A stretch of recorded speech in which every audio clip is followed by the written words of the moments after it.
السلام عليكم ورحمة الله تعالى وبركاته. اليوم جبت لكم دراسة ديال الفران بلدي اللي معروف بالفران ديال البوطة. هاد المشروع اللي تيحقق الأرباح كتيرة، تقدر توصل ما بين 350 درهم في النهار حتى 1000 درهم في النهار. داكشي كيعتمد على حسب الخدمة ديالك والرغبة ديالك انت فين باغي توصل. بالنسبة هاد المشروع ما كيتطلبش شي رأس المال كبير، يقدر واحد 20,000 درهم أو 25,000 درهم أو ممكن حتى 15,000 درهم ديماري لك هاد المشروع. بسم الله تبارك الله. غادي نبداو باللوازم اللي خصك تقدى باش دير هاد المشروع هذا. أول حاجة وأهم حاجة في هاد المشروع هو الفران. الفران اللي كيبدا الثمن ديالو ما بين 5000 درهم كحد أدنى. يعني 5000 درهم يقدر يخدم معاك، يخدم يعني تقريبا يدي معاك واحد 30 خبزة في الرمية، يعني في ضربة واحدة تقدر تخبزها. تا هو ديجا شفتو انا هذا عند واحد الانسان خدام به وخدام مزيان. وكاين حتى الفران ديال مليون مليون ونص. يعني بالنسبة ليك انت يلاه باغي تبدا، ننصحك انا دير غير ديال 5000 درهم بارك عليك.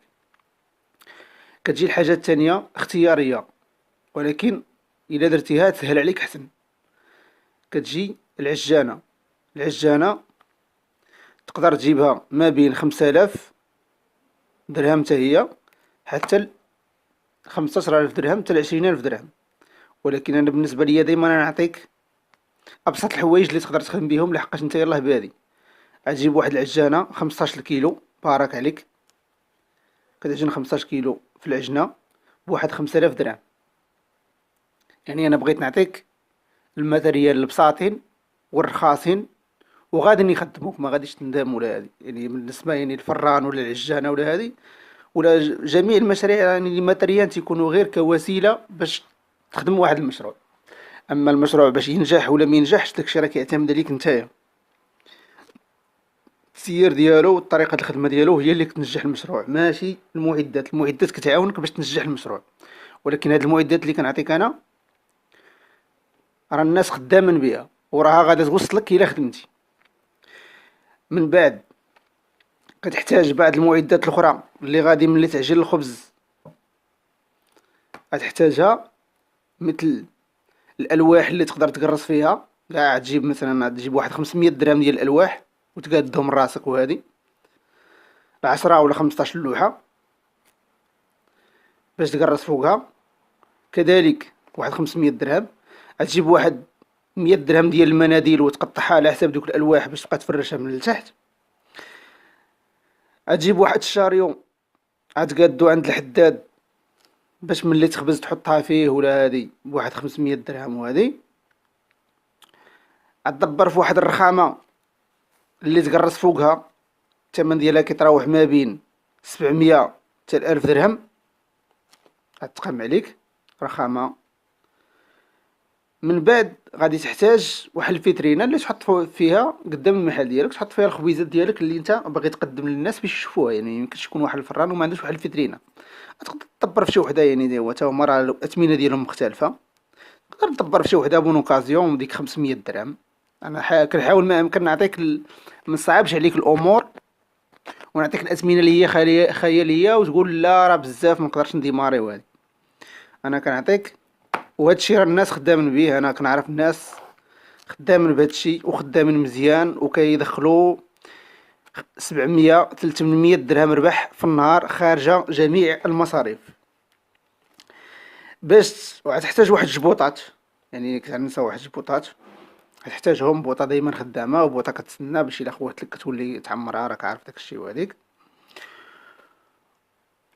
يعني هادو كتسماو بالنسبه للمعدات. غتحتاج واحد المحل اللي نصحك انا كاع بحاول ما يمكن ما تفوتش واحد 3000 4000 درهم ديال الكرا في الشهر.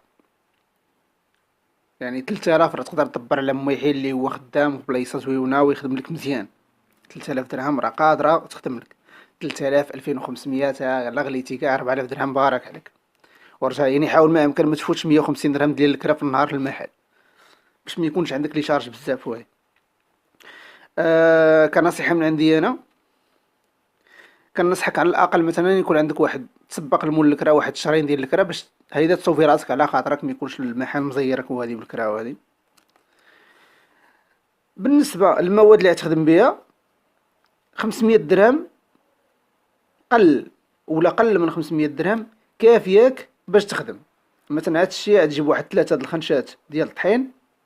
مرة أول أنت ما تقدرش بالجملة تجيبهم مثلا من هاد الحانوت اللي حداك ب300 درهم. تجيب مثلا واحد 2 كيلو ديال السكر ب10 ولا 11 درهم تيديرو. تجيب واحد جبكية د الخميرة كاع مثلا بواحد 12 درهم غادي ينتقامو عليك. وهاد الماتر يعني توتال يعني واحد 400 ولا 500 درهم مرة أول ديال المواد غادي تخدم بها. يعني راه ماشي شي حاجة، يعني ما نقولش لا راه خصك تحط واحد 5000 درهم ديال ستوك ولا كذا. 500 درهم ديال السلعة تخدم بها. ملي غتسالى هاديك السلعة البقال حداك ولا هادي هادشي غتجيب عاوتاني السلعة ديالك وتخدم. يعني راه ماشي شي حاجة اللي هي صعيبة، وماشي شي حاجة يعني خص غير يكون الإنسان كيعرف كيفاش ييسر الأمور ديالو، حيت التسيير هو أساس النجاح. راه خويا راه ماشي تنقول لك راه بالنسبة هاد المشروع هذا ماشي تنقول لك راه يعني راه غيفتحوا راك فلوس موجودة راك غتلقاها راك كدا، راك تجي الخدمة.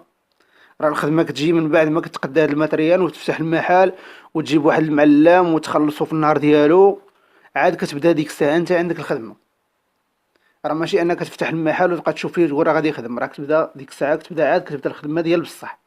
يعني خصك تخدم وتقلب على الكليان وتكون عندك واحد الكاليتي اللي هي مزيانة، تعرف تتعامل مع الكليان. ونهار على نهار الانسان تيصبر حتى تيجيب الله التيسير. الصبر اساس كل نجاح.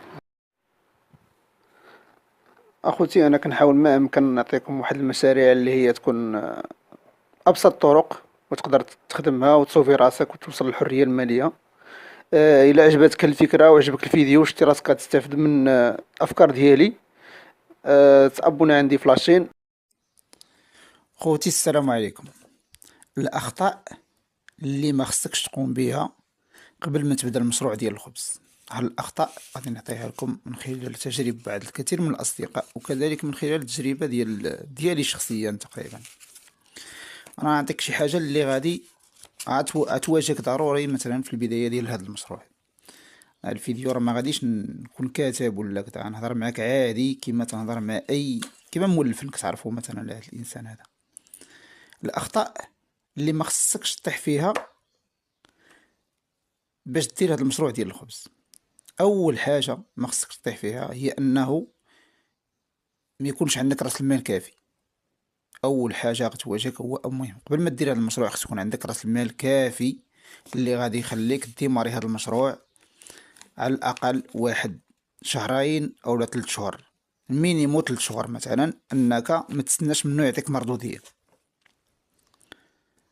انت في الاول في البدايات ديالك يعني ما تستناش ان من المشروع يعطيك هو انك تصرف عليه يصرف عليك ولا شي حاجه. على الاقل يكون عندك الكرا ديالك باش تخلص، عندك باش تخلص المواد الاوليه اللي تخدم بها، عندك باش تخلص كذلك العمال اللي عندك العمال.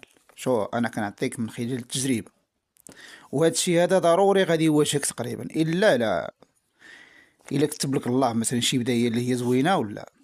المهم يعني داك الشيء كيختلف، ولكن انت خصك تكون داير في بالك ان هذا الشيء هذا تقدر توقع فيه. فلهذا القليله يكون عندك باش تصرف على راسك مثلا انت واحد 3 شهور، كذلك ممكن باش تصرف على المحل واحد الشهر ولا شهرين. هذاك المحل باش هو يعطيك الانتاجيه من بعد ان شاء الله. وهذه كذلك من الاخطاء اللي كيطيحوا فيها بزاف ديال الناس هما انهم تيبقاو يقلبوا على شكون يشرك معاهم. والشركه هي سبب فشل كثير من المشاريع. يعني الانسان ملي تيكون بوحدو كتكون الافكار ديالك بوحدك كدير اللي بان لك، كتنوض كتخدم كتقلب على كليان. هي المهم بالنسبه للشركه في جميع المجالات تقريبا، الا كانوا شي ناس اللي هما ناس في الشكل وهادي وواصله وفاهمه الامور كيفاش غادا. وكذلك عندي دابا نهضر على الشركه كيفاش انها تقدر تخليك توصل لشي حوايج اللي ما توصلهمش بوحدك. المهم حنا نخليو دابا في القضيه ديال المشروع ديال الخبز، كيفاش ان الشركه تقدر ما تنجحكش، وهذا الشيء شاهدته بعيني انايا، وخصوصا الشركه مع الاقارب، ولد عمك ولد خالك ولد عمك خوك باك. يعني تجنب ليا الشركه، خصوصا تجنب ليا الشركه بصفه عامه. وان شاء الله من بعد نعطيكم فيديو ديال الشركه كيفاش الناس وصلوا به وضربوا به فلوس. هذه من ثاني الاخطاء. اما من ثالث الاخطاء هي انك مثلا انت باغي دير هذا المشروع وكتقلب على واحد الموقع اللي هو يكون رخيص. يعني تشي تدخل تكري مثلا شي كراج اللي هو مطراب، شي محل اللي هو ما بنادم ما غاديش يجي حداه. يعني حتى هذا كيخليك تكون من المسائل اللي كتخلي ان البروجي ما ينجحش. هو الموقع، يعني كل ما كان الموقع مزيان كديماري مزيان، وإلا قلبتي على المحل رخيص ما غاديش ديماري مزيان. كما تيقول المثل المغربي، عند رخصو تخليه نصو. من الحوايج كذلك اللي يخليو ان البروجي ديالك ما ينجحش هو انك ما تكونش واقف عليه بيدك. يعني كل ما كنتي واقف بيدك على البروجي ديالك، كما تنقولوا توقف 24 ساعه على 24 ساعه، تلبس الصباط تزير السبرديله، الا ما وقفتيش غادي تجلس بكري من البروجي ديالك، غتعلن على فايت بكري. وهذه من المسائل اللي ما كتخليش بزاف من الناس ينجحوا في البروجي هذا. شو انا تنعطيك شي حوايج اللي هما واقعيين. الا ما مستعدش توقف على المحل ديالك بلا ما ديرو، خصوصا في البدايات، خصوصا في البدايات. كذلك من المسائل اللي ما كيخليوش ان البروجي ينجح هي ان بعد الواحد كيجي وكيدير مثلا البروجي، كيخسر فلوسو، كيستثمر، تيشد محل اللي هو زويوان، موقع زويوان، دار هادشي اللي قلنا كامل. هو انه كيثق بزاف في العمال اللي عنده. بالنسبه للعامل اللي عندك، عاملو، احترمو، قدرو، خلصو مزيان، ولكن الثقه ديالك الكامله ما تعطيهاش. اللي في راسك في راسك، صنت، سمع، ولكن خذ عي داكشي اللي تستافد منه انت، ما ديرش الثقه الكامله. كذلك من المسائل اللي كيخليو ان البروجي ما ينجحش، خصوصا هذا البروجي ديال الخبز اللي كنهضروا عليه، هي عدم الجوده. هي ان المحل ما تكونش فيه الجوده. ملي كنهضروا على الجوده ديال المنتوج، وكذلك الجوده ديال الخدمات اللي كتقدم في داك البروجي، في داك المحل. عندنا هذا المحل ديال الخبز، راه هو خبز، يعني شي حاجه كناكلوها ماشي كنلبسوها ولا والانسان الكليان الزبون ديالنا راه ملي يبغي ياكل شي حاجه كيشوف بعينه. الا شاف مثلا غير شي حاجه ما هياش، السيد اللي كيعطيه مثلا ما نقيش في اللباس ديالو مثلا، المسائل اللي كتحط فيها انت الخبز ما نقياش، يعني هذا الشيء خصو يكون نقي. يعني شي حاجه اللي كتنكر، يعني بنادم كيشوف بعينه، خصو يشوف اي حاجه نقيه، مش ماش من شي حاجه. وهاد الجوده راه وشوف هاد اللي عطيتك انا تقريبا شي وحده اللي تقدر تبدلها مثلا، الا مثلا. اما اللي بقى راه ضروريا خص يكونوا عندك في المحل ديالك باش تنجح. كذلك من الحوايج اللي كيخليوك ان تنجح في البروجي ديال، نقولوا تنجح ولا ما تنجحش، هما الصراحه بجوج يخدموا لك. يعني من الحوايج اللي يخليوك انك تنجح في البروجي ديالك هي الطالع على المنافسين. انت واحد الوقيته خرج مثلا طل في لونطوراج ديالك هيدا، شوف الناس شنو دايره، شوف الناس كيفاش كتخدم، شوف الناس كيفاش كتعامل، مشي كليان عند الناس. حتى ولو عندك داك البروجي ديالك مشي شري من جهه اخرى، باش كتشوف النوع الخدمه اللي كيقدموا، نوع السيرفيس اللي كيقدموا، كيفاش كيتعاملوا، مثلا نوع المنتوج ديالهم كيفاش داير، مثلا الطريقه، واش داك الشيء مثلا الخبيزه كبيبر شويه مثلا صغيره زوينه ما زويناش، الطريقه كيفاش كيخدموا. هذه حتى هي واحد المساله اللي هي كبيره. انا نحاول ما نطولش عليكم هذا الفيديو هذا، ان شاء الله الى الفيديو طلع في الرانك مزيان وعجبكم وجاو تساؤلات، نقدر نزيد نعطيكم اكثر على الاخطاء اللي ما خصكش تقوم بها باش تتجنب انك ما تخطاش في البروجي ديالك. انا نحاول ما نفوتش 10 دقائق في هذا الفيديو، 10 دقائق ولا بزاف الصراحه. المهم كذلك من الحوايج اللي هما اساسيين وبزاف ما خصكش تقوم بهم باش تنجح في هاد البروجي هذا هو ما خصكش تفتح معطل، وما خصكش تسد بكري.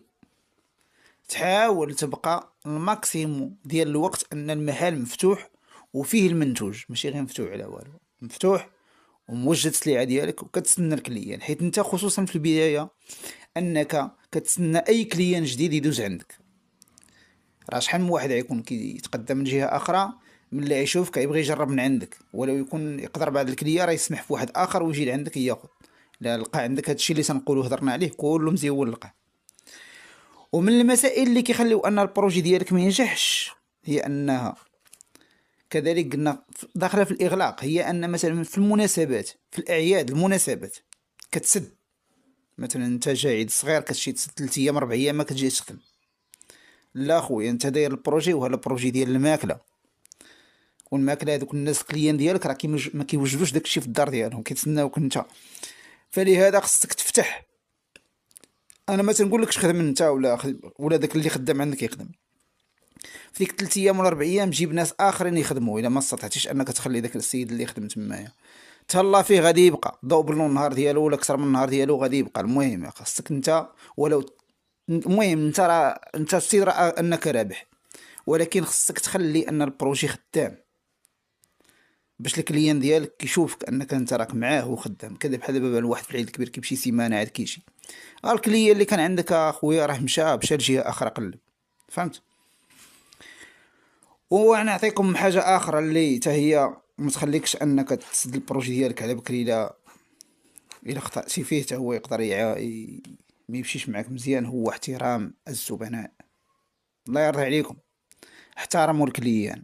السيد اللي كيبيع في الفيترينا يحترم الكليان، يقدر الكليان. هكا خويا كلله الكليان خصو يجي راضي عندك، خصو يجي ويمشي راضي بالطريقه اللي كتبيع بها، مثلا بالاحترام. انا ما تنقولكش مسحلو الكابا اسيدي غير يحترمو عادي. جا عندك شنو اختي شنو سيدي شنو هادي طنطن كليان ما تدخلش معاه في مشادات. عطاك شي نصيحه ما تزايدش معاه، اسمع منه. حيت الكليان راكي هذاك الكليان اللي تعطيك النصيحه ديالك في المحل كيعطي النصيحه ديالو في المحل ديالك راه كيكون شاف شي حاجه ما عجباتوش. انت اسمع دائما، حاول تسمع من الكليان.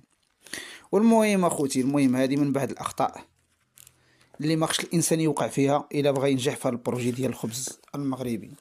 ولا عجبكم الفيديو وبغيتو نزيدكم شي